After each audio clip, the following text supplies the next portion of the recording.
sitting down with a phenomenal young man. He is an award-winning, guess what, comic book artist.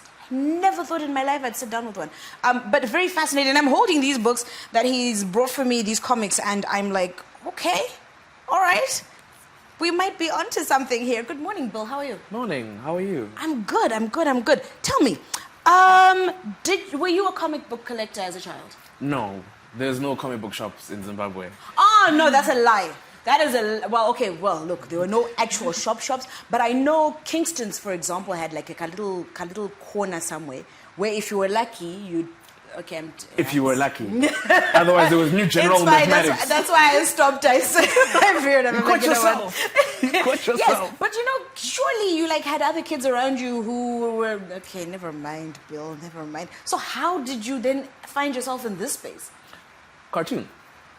Oh, that makes sense. Yeah. So obviously, growing up, we had the ZBCs, the Joy TVs, as well as, DSTV. Yeah. If you were lucky enough, just like Kingston's, if you were lucky enough. Yeah. And they had cartoon programs running all throughout the afternoon. Of course. But at the time, your parents are calling them "I'm a Popeye," so there was no respect about watching them. Yes. But it did shape me as a child in terms of wanting to tell these stories, these out of these world scenarios with characters that I thought were larger than life. I'm trying to. So in my head, because I'm not as creative, so I'm trying to connect the moving Popeyes to the comic book.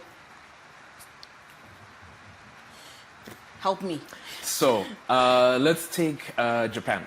So Japan makes these black and white comic books called manga. It's just the Japanese word for comic book. And they print these books weekly, thousands of copies, if not millions of copies. Actually, one of the best-selling manga in Japan, Blue Lock, which last year alone, sold about 10 million units. What? So if you lowball it and say it was $1 per book, they made like 10 million last year alone on one story. So? And so that money is sent over to an animation studio for them to start taking those characters and start to animate them. And that's both those industries fuel each other. Right. Okay, all right. We're starting to get somewhere. So, Drendi Rochkoro. That's all it adds. I mean, I'm a self-taught everything. What? Yeah, so, a typical black child story, your parents want you to be an engineer, doctor, journalist, etc. Something that's respectable. Yeah. And when you tell them, I want to do Popeyes. Yeah. They can't, they're looking at you side, like, what are you talking about? No, Jesus. Okay, so you had to teach yourself. Yeah, basically. How? Like, what are the resources that you just, utilize? Monkey see, monkey do. You watch, and then you draw. You watch and you draw. Okay, no, so clearly you're already artistic. You have the drawing with you. I want to say yes, but I don't want to stop anyone who is bad at drawing now from getting better. Because you only get better through practice. Okay. True story. I've been trying since I was 3 years old to draw, and the stickman never looks the same. Time. And still doesn't look good. There's still time. So encouraging.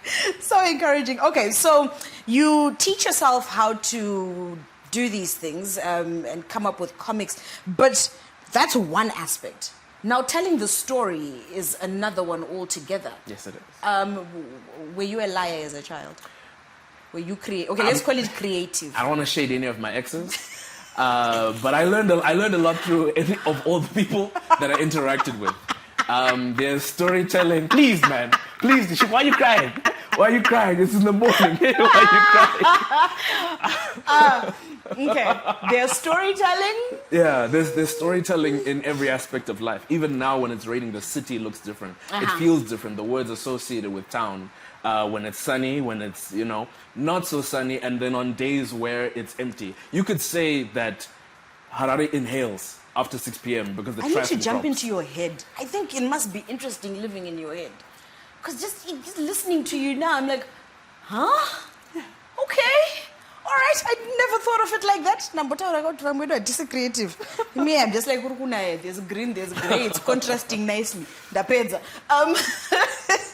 Okay, so when did you start taking it seriously and think, look, I actually want to try and turn it into a career and make some form of a decent living off of it? 2016. I can tell you, April 26th, You 2016. have specifics. Yeah, that was the day that I decided to make Razor Man issue 1. And Comics What Post. happened? What happened? What happened? What was it that switched? Oh, for you? the switch is that I couldn't take it anymore. That sounds more dramatic. That sounds more dramatic than I So I'm like, what happened? Who attacked you? What was going on? But now I need to know what was going on that you couldn't take anymore. So I went to Rhodes University to study Bachelor of Commerce, majoring in Management and Information Systems. And, you know, I used everything. So boring. It is boring. Yeah. But I used everything that I learned in comic book making. I don't want to discredit that time.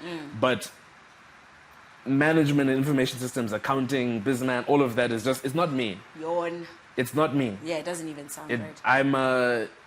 I'm a fiction seeker as much as journalists are truth seekers, you know, like there's a calling to do something and this is mine. So you were tired of this boring stuff, clearly. And you're like, I'm just gonna... Did you have a conversation with your parents about this switch? Conversation? No, you got to blindside people sometimes. You must just show up with money. It's like it's working out. Oi. Oi. Marini, thanks. Thanks. So you start off with Razorman. Yes. Oh, it's Razor, okay. And then, my guy, you've clearly walked a nice little journey. 2016, that was when? It's like 8 years ago. Yeah. Whoa.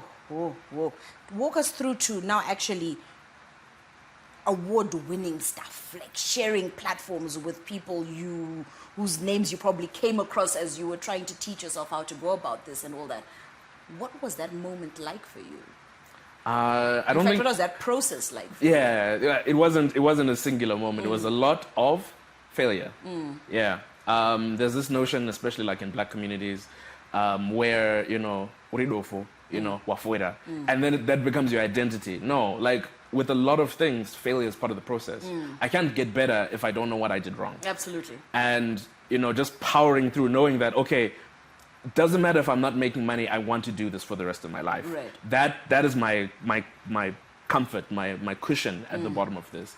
And that allowed me to make a lot of mistakes very quickly, learn from them very quickly, and then bounce back and be like, cool, that's not working, let's start a new thing. A lot of creatives really get pulled back by one big failure or several setbacks, and they're like, let me go actually get a real day job. But the reality, it's part of the process, but the reality is that a lot of us don't have that. I'm very privileged to have, you know, a mother who had supported me, a family that has supported me throughout the many years. I think one of the things that I'm picking up from you and that I actually am going to try and figure out for myself is that ability to sit back, self-introspect, and bounce back from it. So a lot of us, if we figure out how to introspect, we then get caught up in beating ourselves down and okay, so I'm not good enough for this, and I probably don't know what I'm doing, and so that bounce back, Kaike, how did you work that out? Because I know it wasn't I failed today, my first major failure, and I'm bouncing back tomorrow. It took you a process as well. Have you ever watched Whose Line Is It Anyway? Yes. Yes. So I accidentally joined an improv troupe at university. Accidentally. Yeah, no, that's a whole other, call me back for my comedy career. But I accidentally joined this improv troupe, and for 3 years, learning how to just work off the fly, learning how to, you know, say yes to situations and then improve on it. Like I credit a lot of what I do to those 3 years of improv comedy, getting in front of people, not being the best version of myself, but it's still being entertaining. And I was like, I don't have to reach an impossible imaginary standard. Yeah. Oh, man, you're so much fun to talk to. Very quickly, before I have to let you go, because we were almost out of time. Environment, how is this working out for you? I work from home. I work remotely. When I was working at Netflix and Disney, it was all just send files, send like files, how you send throw files. that, just Netflix and Disney, it's nothing. Yeah, I mean, that's the end of the sentence. The power situation, which I think we're all living through, yeah, it was definitely a massive setback at the beginning of my career. I remember invoicing someone the biggest amount I've invoiced them. I felt scared to invoice. Then they said, yes, let's send the deposit. The next 2 weeks, I didn't have power. Oh. And having to tell them, hey, I'm very capable of drawing. I just don't have power. Yeah. And so when I got my first big paycheck, it was like I have to sort out like some type of system, whether it's going to Afrotopia by the National Art Gallery, whether it's some type of sub-power situation, just to be able to get the work is the bare minimum. Right. Yeah, and then Right. from there it's just continue to be your best self, bring your best self, and people will gravitate toward that. Man, you know what? We're out of time, but I'm going to. Where do we find these? If how we said we don't have. Are you creating spaces for us? Yes. So I highlighted Afrotopia because I'm talking to them now. But you should be able to get my books at the National Art Gallery and then at the airport very soon. Absolutely. Thank you so much. Now, we are hoping that we can create a space for all you comic heads to get your hands on your copies. And I love that you're local, so this is actually local work. But we will, of course, where do we follow you on social media? At Bill Masuku Art, BILLMASUKUART, on all social media platforms. Except for TikTok. I got locked out of my account, so I had to make a new handle. But you'll find me. Make a plan. Make a plan. Thank you. Make a plan. Konapo. Ipapo pa ZTN Prime. DSTV channel 294. The place to be.